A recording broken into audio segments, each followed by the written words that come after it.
अगला एक्ट आया, अगला एक्ट था चार्टर एक्ट ऑफ 1853 का, क्योंकि 20 साल तक के लिए उनको ट्रेडिंग राइट्स तो दिए थे।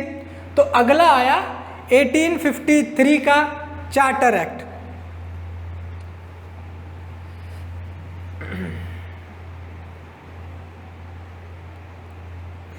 1853 का चार्टर एक्ट। अब इसके अंदर कुछ ज़्यादा बदलाव तो नहीं किए गए, लेकिन एक चीज़ अच्छी ये थी कि पहली बार अब तक गवर्नर जनरल ऑफ इंडिया के पास एग्जीक्यूटिव काउंसिल थी, कार्यकारिणी थी कि एग्जीक्यूट कैसे करने हैं, लेकिन अब पहली बार 6 मेंबर्स की लेजिस्लेटिव काउंसिल भी बना दी गई।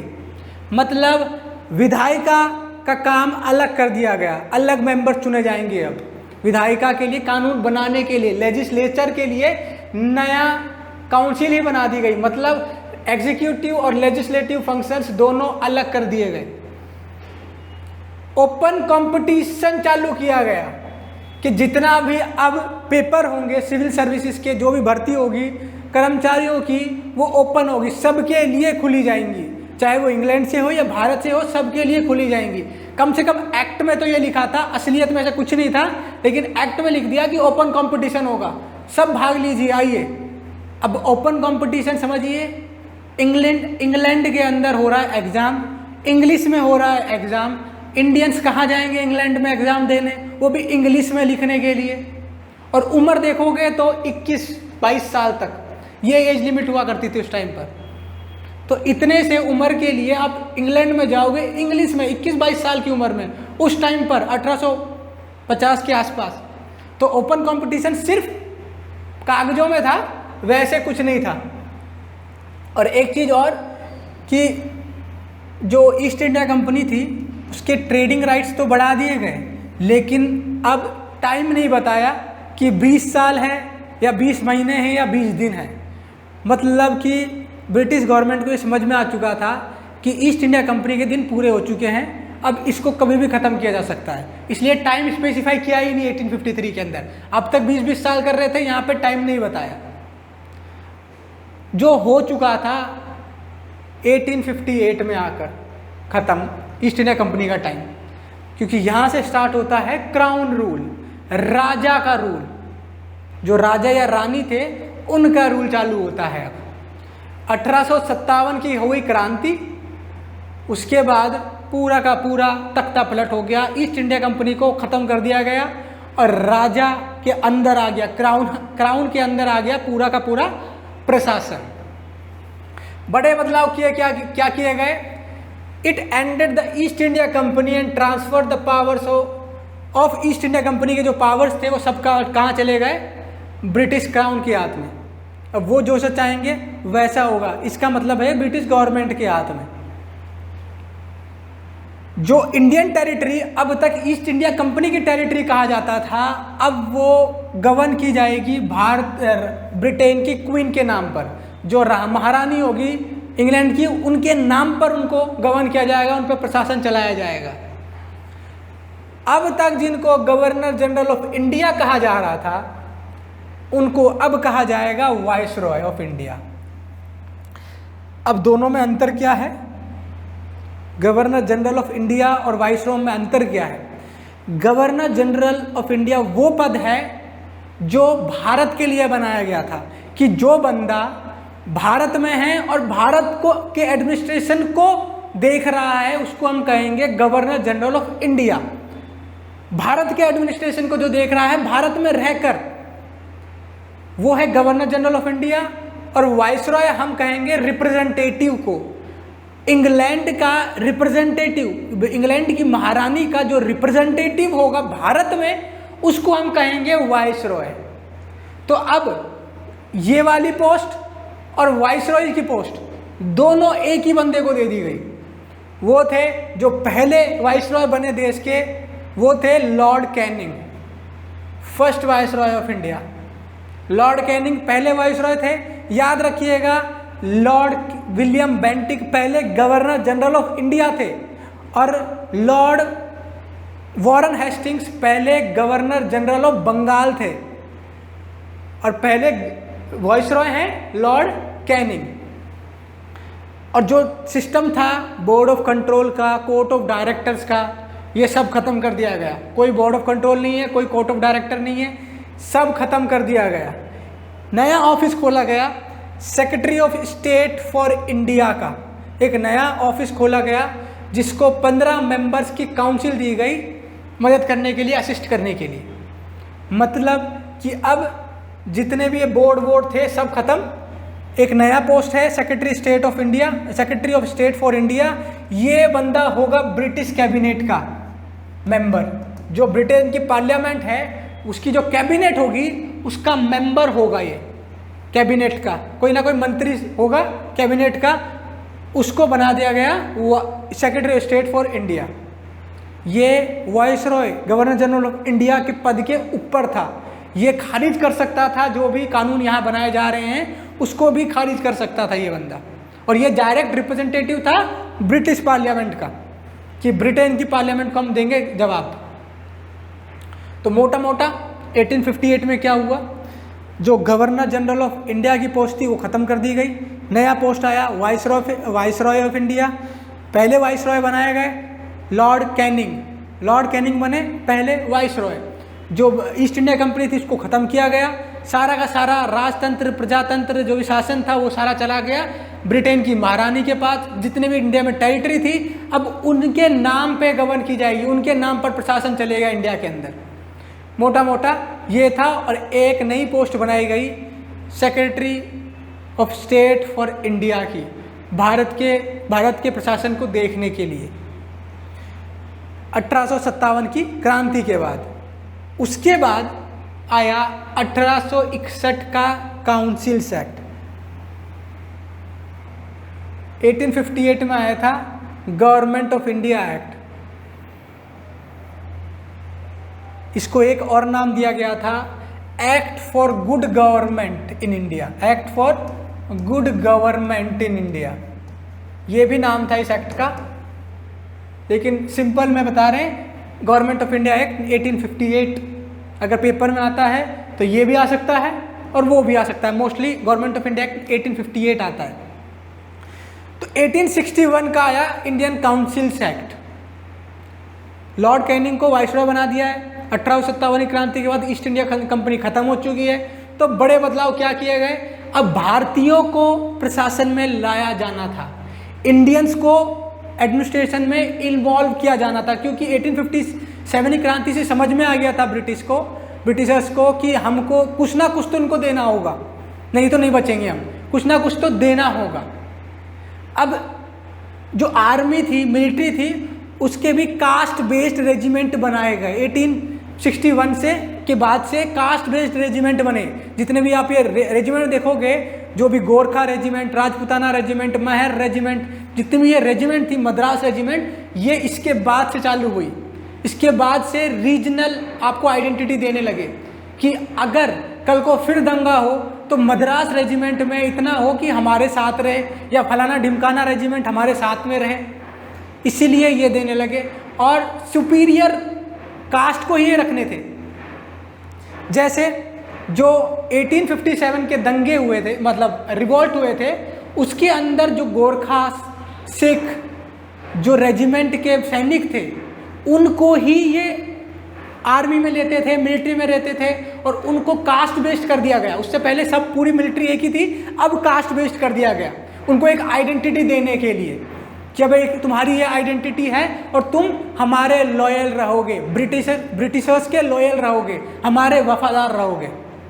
1861 का आया इंडियन काउंसिल्स एक्ट। बड़ा बदलाव क्या था, पोर्टफोलियो सिस्टम ला दिया गया। पोर्टफोलियो सिस्टम मतलब कैबिनेट सिस्टम, किस मंत्री को कौन सा डिपार्टमेंट देना है ये अब आ गया था।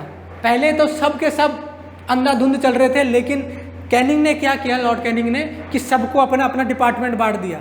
भाई तू होम देखेगा, तू डिफेंस देखेगा, तू रेल देखेगा, तू फलाना देखेगा, तू ट्रक देखेगा, ये बांट दिए गए। पहली बार लॉर्ड कैनिंग ने 3 इंडियंस को काउंसिल्स में ऐड किया, राजा ऑफ बनारस, महाराजा ऑफ पटियाला और सर दिनकर राव। इन तीनों को जोड़ा गया काउंसिल्स में। नॉन ऑफिशियल मेंबर्स थे, लेकिन पहली बार 3 इंडियंस को काउंसिल्स में रखा गया। नॉन ऑफिशियल मेंबर थे लेकिन। और सबसे बड़ी बात, इस एक्ट ने जो 1833 के चार्टर एक्ट से बॉम्बे और मद्रास प्रेसिडेंसीज के जो कानून बनाने का अधिकार था जो ले लिया था, इस एक्ट ने उसको रिस्टोर कर दिया, उनको वापस दे दिया कि भाई अब तुम अपना कानून तो बना सकते हो। 1861 से बॉम्बे और मद्रास अपने अपने कानून खुद बनाने लग गए। अब धीरे धीरे डिसेंट्रलाइजेशन की तरफ जाने लगे। डिसेंट्रलाइजेशन मतलब जो भी प्रशासन है वो बटेगा। जैसे अभी है केंद्र सरकार, केंद्र पे काम कर रही है, फिर है राज्य सरकार है, राज्य में काम कर रही है, फिर है पंचायत, म्यूनसिपैलिटीज जो तीसरा थर्ड टीयर है, मतलब निचले तक, नीचे आदमी तक आप सरकार पहुंचाओगे, उनको भी आप रिप्रेजेंटेशन दोगे, प्रेजेंटेशन दोगे कि आप भी रूल कर सकते हो। तो वो है डिसेंट्रलाइजेशन। सेंट्रलाइजेशन मतलब सब चीज एक ही हाथ में है, सेंटर के हाथ में। जैसे चाइना में सब चीज सेंटर के हाथ में, इंडिया में डिसेंट्रलाइजेशन है। 3 टायर की गवर्नमेंट है, 3 टायर की, सेंट्रल है, यूनियन गवर्नमेंट है, स्टेट गवर्नमेंट है, और अर्बन या रूरल गवर्नमेंट्स है, पंचायत या म्यूनसिपैलिटी की गवर्नमेंट है। तो वो 1861 से चालू होने लग गया था।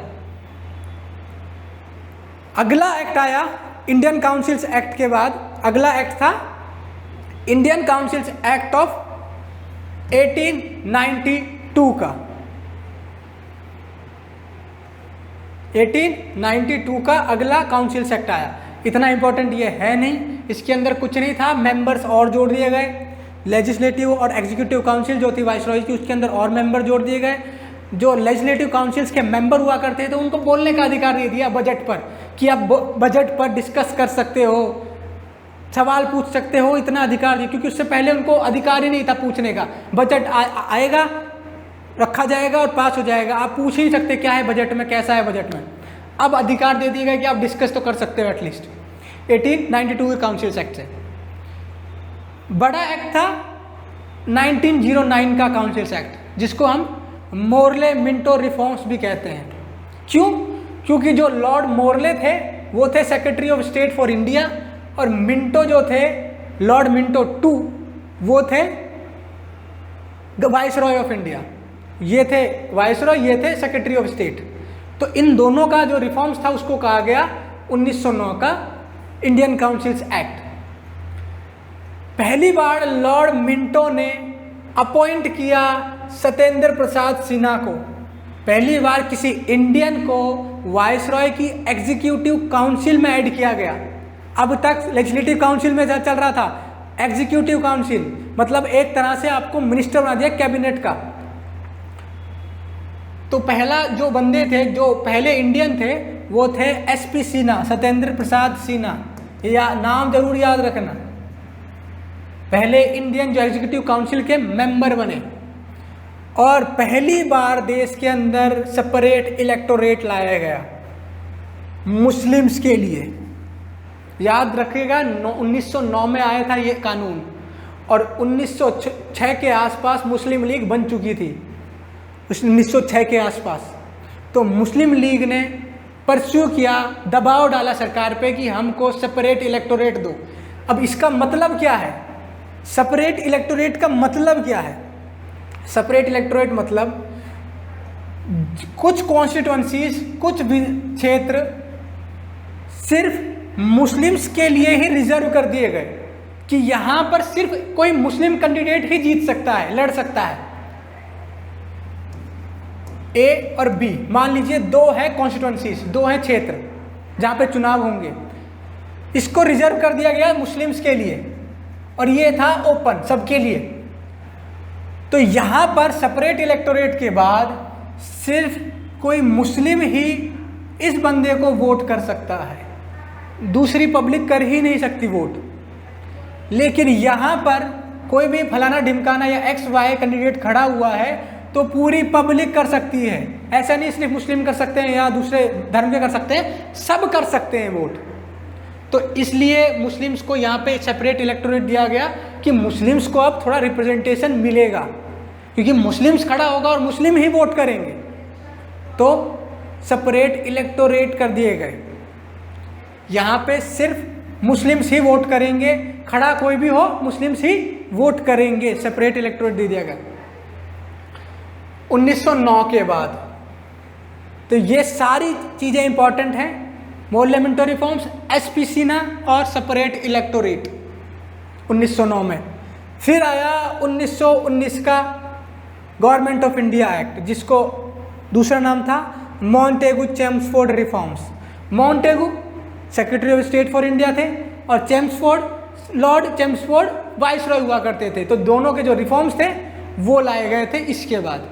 याद रखिएगा 1918 के अंदर रॉलेट एक्ट भी आया था, तो उसको कवर करने के लिए ये लाया गया था। ठीक है, उस टाइम पर ही जलियांवाला बाग हत्याकांड हुआ था, उसको कवर करने के लिए ही लाए गए थे सब चीज़ें। इस कानून में सबसे बड़ी बात थी कि डायरकी इंट्रोड्यूस की गए। डायरकी की गई प्रोविंसेस में। प्रोविंसेस मतलब प्रांतों में। जो प्रांत थे, जैसे 11 प्रांत हुआ करते, जब भारत आज़ाद हुआ था उससे पहले ब्रिटिश के पास 11 प्रांत थे, मतलब 11 प्रोविंसेस थे, ब्रिटिश प्रोविंसेस थे। उनके अंदर डायरकी लाई गई। डायरकी मतलब कि अब 2 सब्जेक्ट होंगे, 2 लिस्ट होंगी। एक लिस्ट का नाम था रिजर्व्ड लिस्ट और दूसरी थी ट्रांसफर्ड लिस्ट। जो रिजर्व्ड लिस्ट थी उस पे जो कानून बनाएंगे वो एग्जीक्यूटिव काउंसिल के मेंबर ही बना सकते हैं, गवर्नर के साथ मिलकर। क्योंकि गवर्नर इसलिए क्योंकि डायरकी सिर्फ प्रोविंसेस में लाई गई थी और प्रोविंसेस में गवर्नर हुआ करते थे। गवर्नर और वहाँ के जो एग्जीक्यूटिव काउंसिल होगा, इंडियन काउंसिल्स एक्ट 1909 के बाद आया गवर्नमेंट ऑफ इंडिया एक्ट 1919 का। ये उससे ज़्यादा इम्पोर्टेंट है। क्यों? और इसको कहा जाता था मॉन्टेगू चेम्सफोर्ड रिफॉर्म्स। उस टाइम पे जो सेक्रेटरी ऑफ स्टेट थे उनका नाम था लॉर्ड मॉन्टेगू और वाइसरॉय थे लॉर्ड चेम्सफोर्ड, इसलिए उनके नाम पे रखा गया। और इसको इसलिए लाया गया था क्योंकि 1918 के आसपास रॉलेट एक्ट आया था। 1919 के अंदर ही जलियांवाला बाग कांड हुआ था, तो हत्याकांड हुआ था। तो उसको सही करने के लिए, ऐसे दिखाने के लिए कि हम बहुत अच्छा काम करते हैं आप लोगों के लिए, उसके लिए लाया गया 1919 का, जिसके अंदर सबसे इंपॉर्टेंट है डायरकी इंट्रोड्यूस की गई प्रोविंसेस में। प्रोविंसेस में प्रांतों के अंदर, जैसे आज स्टेट्स हैं वैसे उस टाइम पे प्रांत होते थे। जब भारत आज़ाद हुआ था उससे पहले ब्रिटिश प्रोविंसेस 11 थे और 4 चीफ कमिश्नरेट थे। जैसे आज के यूनियन टेरिटरीज हैं वो 4 थे और स्टेट्स हैं वो 11 थे। तो उनके अंदर डायरकी इंट्रोड्यूस की गई। डायरकी मतलब एक ग्रीक वर्ड है जिसका मतलब है dual government. Dual government, 2 government. कैसे? 2 तरह के सब्जेक्ट्स हुआ करते थे। इनको एक को कहते थे रिजर्व्ड सब्जेक्ट्स और दूसरा का नाम था ट्रांसफर्ड सब्जेक्ट। जो रिजर्व्ड सब्जेक्ट्स थे उसको हैंडल कर रहे थे, उसके ऊपर कानून बनाते थे एग्जीक्यूटिव काउंसिलर्स, जो गवर्नर हैं वो, और जो एग्जीक्यूटिव काउंसिल्स है गवर्नर की, उसके जो मेंबर्स थे वो रिजर्व सब्जेक्ट पर कानून बना सकते थे। प्रोविंसेस में गवर्नर रहते थे, गवर्नर के नीचे एग्जीक्यूटिव काउंसिल्स साथ करते थे और लेजिस्लेटिव काउंसिल्स होती थी। इसको बना देते एग्जीक्यूटिव काउंसिल्स। ट्रांसफर्ड सब्जेक्ट्स के लिए थे लेजिस्लेटिव काउंसिल्स। लेजिस्लेटिव काउंसिल्स या फिर लेजिस्लेटिव के जो मिनिस्टर्स हुआ करते थे वो उसके ऊपर कानून आते थे ट्रांसफर्ड सब्जेक्ट्स के ऊपर। तो 2 तरह के कानून बनते थे, मतलब रिजर्व सब्जेक्ट के लिए अलग कानून बनाने की बॉडी थी और ट्रांसफर्ड सब्जेक्ट्स के लिए अलग कानून बनाने की बॉडी थी। इस तरह से 2 गवर्नमेंट काम कर रही थी, 2 तरह के तरीके से कानून बनाए जा रहे थे। इसीलिए उसको कहा जाता था डायरकी। और सबसे पहले डायरकी इंट्रोड्यूस हुई थी प्रोविंसेस में, सेंटर पर नहीं, प्रोविंसेस में। इस पर सवाल आ चुका है, इसीलिए 1919 के एक्ट के बाद। उस दूसरा इंपॉर्टेंट प्रोविजन था कि बायकैमरलिज्म इंट्रोड्यूस किया गया। 1919 में 2 हाउसेस बनाए गए। जैसे आज हमारे यहाँ पे राज्यसभा है और लोकसभा है, वैसे ही बायकैमरलिज्म था 1919 से। आप देख रहे हैं कि इस पिछले के जितने भी एक्ट हैं ये कैसे हमारे संविधान को प्रभाव करते हैं, इफेक्ट डालते हैं। बायकैमरलिज्म हमने यहाँ से ले लिया, सब्जेक्ट्स हमने यहाँ से ले लिए, बहुत सी चीज़ है जो इनसे आई है हमको। एग्जीक्यूटिव्स बनाए गए, लेजिस्लेटिव्स भी हैं आज। तो बायकैमरलिज्म इंट्रोड्यूस किया गया 1919 से और लेजिस्लेटिव असेंबली बनाई गई और एक बनाई गई काउंसिल ऑफ स्टेट्स। जैसे आज की लोकसभा है, ये एक तरह की लोकसभा है जिसको आज हम कहते हैं हाउस ऑफ पीपल, और ये है आज की राज्यसभा जिसको हम काउंसिल ऑफ स्टेट्स ही कहते हैं आज भी। एक नया ऑफिस क्रिएट किया गया, office of the high commissioner for India, जो बैठेगा लंदन में, ब्रिटेन में ही। एक नया ऑफिस था ये। पहली बार डायरेक्ट इलेक्शंस कंडक्ट कराए गए। अब तक जितने भी इलेक्शंस हो रहे थे या तो वो इनडायरेक्ट थे या नॉमिनेशन से जा रहे थे लोग, लेकिन पहली बार डायरेक्ट इलेक्शंस किए गए। डायरेक्ट इलेक्शंस जनता खुद जाकर वोट डाल रही है। हम जैसे आज वोट डालते हैं लोकसभा के लिए, विधानसभा के लिए, वैसे ही पहली बार जो डायरेक्ट इलेक्शंस थे 1919 से इंट्रोड्यूस किए गए। जो कम्युनल रिप्रेजेंटेशन था, जो 1909 के अंदर सेपरेट इलेक्टोरेट्स मुस्लिम्स को दिया गया, वैसा ही 1919 में इसको मुस्लिम्स से बढ़ाकर, मुस्लिम्स तो थे ही, सिख्स को भी दे दिया गया, एंग्लो क्रिश्चियंस को, इंडियन क्रिश्चियंस को भी दे दिया गया, एंग्लो इंडियंस को भी दे दिया गया और यूरोपियंस को भी दे दिया गया। ये सब सेपरेट इलेक्टोरेट मुस्लिम्स के अलावा इनको भी दे दिया गया। पब्लिक सर्विस कमीशन की बात की है, जैसे पीसीएस एग्जाम्स हैं आज, पब्लिक सर्विस कमीशन के एग्जाम्स हैं, उसका प्रोविजन डाला गया कि इसको बनाइए।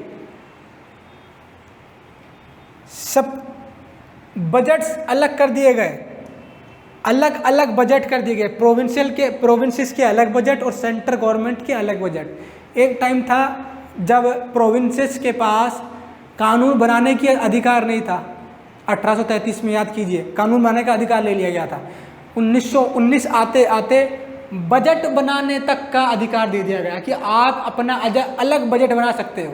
प्रोविंसेस के पास अब अलग बजट होगा, इसको कहेंगे हम डिसेंट्रलाइजेशन। सॉरी, जैसे भारत में अभी डिसेंट्रलाइजेशन है, ये स्टार्ट हुआ था वैसे 1861 से। याद होगा आपको 1861 के अंदर क्या हुआ था। उसके बाद से धीरे धीरे, क्योंकि उनको कानून बनाने का अधिकार मिल गया था 1861 में, प्रोविंसेस को, प्रेसिडेंसीज जो थी उनको कानून बनाने का अधिकार मिल गया था, तो डिसेंट्रलाइजेशन वहाँ से स्टार्ट हो गया था। यहाँ तक आते आते इनको बजट बनाने का अधिकार भी दे दिया गया था। डिसेंट्रलाइजेशन आज भी है इंडिया के अंदर। 3 स्तरीय 3 टियर गवर्नमेंट काम करती है। डिसेंट्रलाइजेशन मतलब जो प्रशासन है वो निचले स्तर तक जा चुका है, मतलब जो गांव में भी लोग रह रहे हैं वो भी अपने आप को सेल्फ रूल के लिए अपने आप को चुन सकते हैं, अपना प्रतिनिधित्व रिप्रेजेंटेटिव चुन सकते हैं। हमारे यहाँ है union government, state government, rural या अर्बन गवर्नमेंट, जो पंचायत है या म्यूनसिपालिटी है वो भी तो है इधर, ये भी तो एक तरह का चुनाव से ही जाते हैं। तो ये है 3 टियर गवर्नमेंट जो इंडिया में अभी काम करती है। यहाँ पर सेपरेट क्या है, जो बजट वो एक तरह का डिसेंट्रलाइजेशन था कि आप अपना बजट बना सकते हैं। स्टेट गवर्नमेंट्स अपने अपने बजट बनाती है। उसके बाद जो अगला एक्ट आया 1919 के बाद, जो और भी इम्पोर्टेंट था 1919 से भी ज़्यादा, वो था 1935 का गवर्नमेंट ऑफ इंडिया एक्ट, 1935 का, 1935 का, जिसके अंदर बात की गई थी जो डायरकी थी 1919 में, जो प्रोविंसेस में दी गई थी उसको हटा दिया गया। उनको समझ में आ गया कि ये डायरकी प्रोविंसेस में कुछ काम की नहीं है, उसको प्रोविंसेस से अबॉलिश कर दिया गया, हटा दिया गया। और प्रोविंसेस में प्रोविंशियल ऑटोनॉमी आ गई कि अब आप अपना काम खुद देखिए। जो 11 प्रोविंसेस थे उस टाइम पर, 11 प्रोविंसेस कौन कौन से थे? असम था, बंगाल था, ओडिशा था, बिहार था, मद्रास था, बॉम्बे था, United province UP, central province था, सिंध था, नॉर्थ वेस्ट फ्रंटायर प्रोविंस था जो आज का खैबर पख्तूनख्वा है, और पंजाब था। ये थे 11 प्रोविंसेस। इनको अधिकार दे दिया गया कि आप अपने जो कानून है, अपना देख रखाव है वो खुद कीजिए। प्रोविंशियल ऑटोनॉमी दे दी गई। यह है पूरा डिसेंट्रलाइजेशन। और नीचे चले गए कि आप अपने अधिकार खुद यूज कीजिए। डायर की प्रोविंस से तो हटा दी, लेकिन सेंटर में लगा दिया कि सेंटर में अब 2 सब्जेक्ट्स होंगे, रिजर्व सब्जेक्ट्स और ट्रांसपोर्ट सब्जेक्ट। जो वाइस रॉय के और उसके एग्जीक्यूटिव काउंसिल देखेंगे रिजर्व सब्जेक्ट, और जो लेजिस्लेटिव काउंसिल के मेंबर्स या मिनिस्टर्स हैं वो देखेंगे ट्रांसपोर्ट सब्जेक्ट। ये डायर की सेंटर पे लाया 1935 के एक्ट से। बायकैमरलिज्म आया 1935 के एक्ट से 6 प्रोविंसेस में। वैसे ऐसा इतना इंपॉर्टेंट है नहीं, लेकिन फिर भी देख लीजिए, आसाम के अंदर, बॉम्बे के अंदर, बंगाल के अंदर, मद्रास के अंदर, उत्तर प्रदेश के अंदर, मतलब यूनाइटेड प्रोविंसेस के अंदर। तो ऐसे 6 थे जिसके अंदर ये लाया गया था बायकैमरलिज्म, 6 के अंदर लाया गया। कम्युनल रिप्रेजेंटेशन, जो सेपरेट इलेक्टोरेट था वो और बढ़ाकर डिप्रेस्ड क्लासेस, शेड्यूल कास्ट के लिए बढ़ा दिया गया, महिलाओं को दे दिया गया और लेबर्स को भी दिया गया। इनके लिए सेपरेट इलेक्टोरेट और बढ़ा दिया गया। मुस्लिम्स को दे रखा था, इंडियन क्रिश्चियंस को दे दिया था 1919 से, फिर एंग्लो इंडियंस को भी दे दिया था, सिख्स को भी दे दिया था, यूरोपियंस को भी दे दिया था। 1935 में इनको भी दे दिया, तीनों को, कि तुम भी अपने जो ये होंगे वही चुन सकते हैं उस क्षेत्र के। रिजर्व बैंक ऑफ इंडिया बनाने की बात की गई थी, जो बना 1937 के अंदर जाकर। रिजर्व बैंक ऑफ इंडिया बनाया गया 1937 में, उसकी बात की गई थी 1935 के एक्ट से।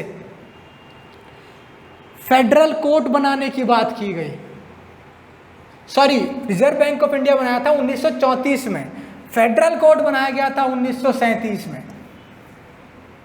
फेडरल कोर्ट जो आज का सुप्रीम कोर्ट है हमारा, वो है यहाँ का फेडरल कोर्ट जो बनाया गया था।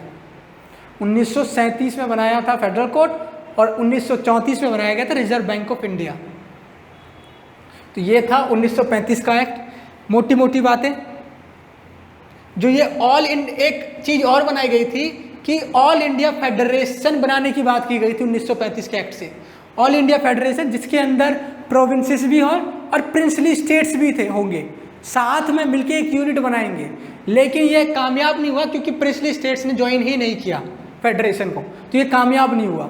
तो मोटी मोटी जो बातें थी वो याद रखने वाली, वो थी डायर की प्रोविंसेस से हटकर स्टेट्स पर आ गई, सेंटर पर आ गई, प्रोविंसेस से हटकर सेंटर पर आ गई। 6 प्रोविंसेस को बायकैमरलिज्म दे दिया गया, एक्सटेंड कर दिया गया ये कम्युनल रिप्रेजेंटेशन, जो सेपरेट इलेक्टोरेट थे वो और बढ़ा दिया गया, रिजर्व बैंक ऑफ इंडिया बनाया गया, फेडरल कोर्ट बनाने की बात की गई। तो 1935 के एक्ट से ये सब किए गए। अब 1935 के एक्ट के बाद जो फाइनल एक्ट आया, आखिरी जो अंग्रेजों ने एक एक्ट बनाया ब्रिटिश पार्लियामेंट में, वो था इंडियन इंडिपेंडेंस एक्ट ऑफ 1947, 1947 का इंडियन इंडिपेंडेंस एक्ट। इसके अंदर कहा गया कि ब्रिटिश पार्लियामेंट ने एक्ट बनाया जिसमें कहा गया कि अब से मतलब 15 अगस्त 1947 के बाद से भारत पर ब्रिटिश गवर्नमेंट या महारानी जो राजा या रानी होगी उसका कोई अधिकार नहीं होगा, वो सेपरेट डोमिनियन होगा, एक इंडिपेंडेंट डोमिनियन कहलाएगा। भारत और पाकिस्तान 2 डोमिनियन बना दिए गए, भारत को अलग किया गया और पाकिस्तान को अलग डोमिनियन बनाया गया। डोमिनियन क्या मतलब है?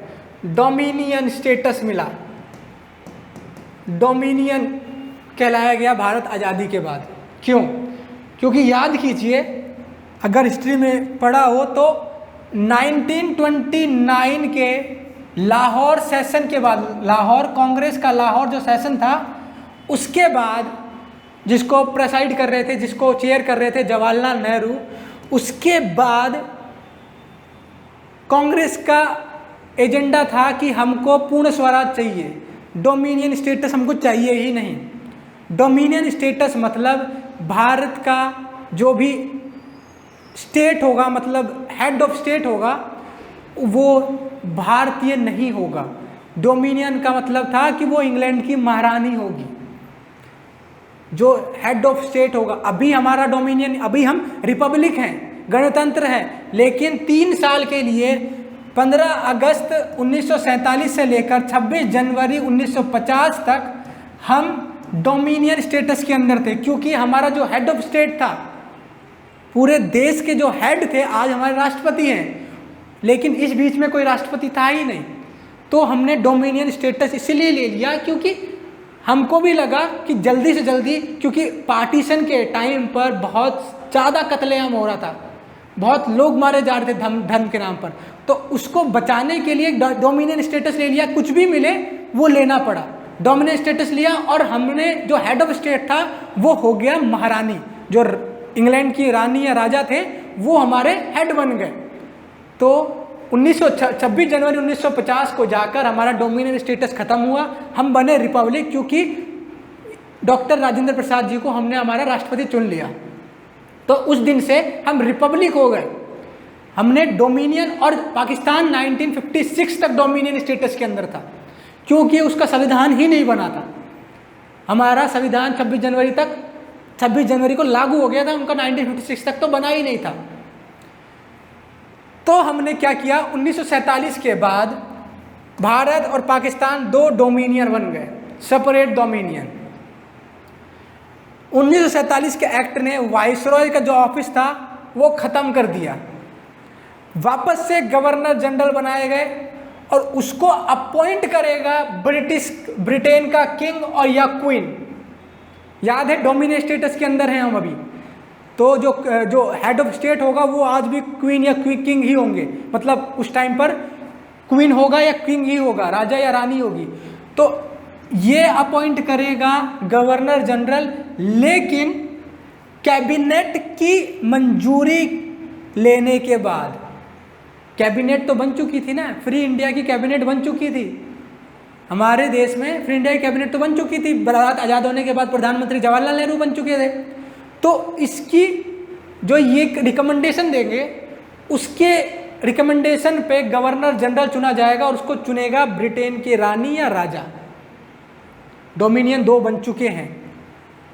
Secretary of state for India का जो ऑफिस था उसको अबॉलिश कर दिया गया, ख़त्म कर दिया गया। उसकी जो पावर्स थी वो दे दी गई secretary of state for Commonwealth affairs को।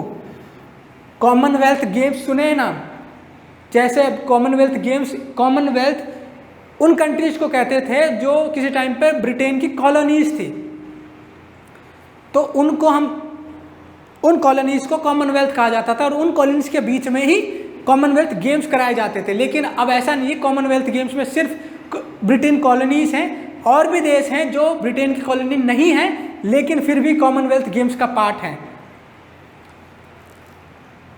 कॉन्स्टिट्यूएंट असेंबलीज बनाई गई भारत के अंदर। 1946 में कॉन्स्टिट्यूएंट असेंबली बनाई गई, 2 सितंबर 1946 को कॉन्स्टिट्यूएंट असेंबली बनाई गई संविधान बनाने के लिए, भारत के लिए अलग, पाकिस्तान के लिए अलग संविधान बनाने के लिए। और जो प्रिंसली स्टेट्स हुआ करते थे उनको छूट दे दी गई कि या तो आप भारत को ज्वाइन कर लीजिए, या फिर आप पाकिस्तान को ज्वाइन कर लीजिए, या फिर आप इंडिपेंडेंट रहिए, कोई दिक्कत नहीं है, आप अलग रहना चाहते हैं अलग रहिए। तो जितने भी थे भारत के अंदर उन सब ने भारत को चुना, भारत को ज्वाइन किया, 3 को छोड़कर। कौन कौन से? हैदराबाद, जम्मू कश्मीर और जूनागढ़। इन तीनों को छोड़कर, जो बाद में भारत का हिस्सा ही बन गए, लेकिन इन तीनों को छोड़कर सबने उस टाइम पर ज्वाइन कर लिया था भारत को, जो भारत से जुड़ गए थे। तो 1947 के एक्ट में ये मोटी मोटी बातें ये लिखी हुई थी, जिसके अंदर था कि भारत पाकिस्तान अब 2 डोमिनियन होंगे, अलग अलग, सेपरेट, इंडिपेंडेंट। कॉन्स्टिट्यूएंट असेंबलीज बनाई गई कि आप, संविधान सभा बनाई गई कि आप अपने लिए कॉन्स्टिट्यूशन, संविधान बना सकते हैं। भारत के अंदर और पाकिस्तान के अंदर भारत का बना था 26 नवंबर 1949, 26 नवंबर 1949 को भारत का संविधान बन चुका था, लेकिन इन फोर्स, पावर में, फोर्स में लाया गया 26 जनवरी 1950 से। और क्या काम किए गए? जो गवर्नर जनरल की पोस्ट थी उसको वापस लाया गया, वाइसरॉय की पोस्ट को ख़त्म कर दिया गया था, लेकिन इसको जो हेड का, जो इसको चुनने वाला था वो ब्रिटेन का महाराजा या रानी ही थे, क्योंकि डोमिनियन स्टेटस दिया गया था, 3 साल तक डोमिनियन थे। हेड ऑफ स्टेट हमारा कोई नहीं था, तो हम राजा या रानी को ही मानते थे हेड ऑफ स्टेट, तो वही नियुक्ति करते थे। लेकिन कैबिनेट से पूछने के बाद, कैबिनेट तो आ गई थी भारत के अंदर, पर जवाहरलाल नेहरू के जो प्रधानमंत्री बने थे, उसके बाद जो होम मिनिस्टर बने थे सरदार वल्लभ भाई पटेल, तो जो 14 मंत्री बने थे उनसे पूछने के बाद ही ये डिसाइड किया था कि किसको गवर्नर जनरल बनाया जाएगा। पहले गवर्नर जनरल आज़ादी के बाद तो लॉर्ड माउंटबेटन ही थे, आज़ादी के बाद भी उनको ही रखा गया। उसके बाद श्री राजा गोपालाचारी को गवर्नर जनरल बना दिया गया। तो ये जितने भी एक्ट्स हैं ये सब इम्पॉर्टेंट हैं, क्योंकि इन्होंने हमारा जो संविधान बना था आज़ादी के बाद उस पर अपना प्रभाव डाला। उसकी वजह से जो भी चेंजेस आए वो संविधान में आए इन एक्टों की वजह से, और इसीलिए इनसे सवाल भी पूछे जाते हैं। बहुत से सवाल आते हैं एक्ट्स इन पॉलिटिकल बैकग्राउंड्स के, जितने भी एक्ट्स हैं आज़ादी से पहले से जो एक्ट्स बनाए गए थे उनसे, हर पेपर में, चाहे एसएससी हो, बैंकिंग हो, यूपीएससी हो, सिविल सर्विसेज का पीसीएस हो, सब में पूछे जाते हैं। तो इनको जरूर पढ़िएगा। मिलते हैं अगले लेक्चर में। Good bye.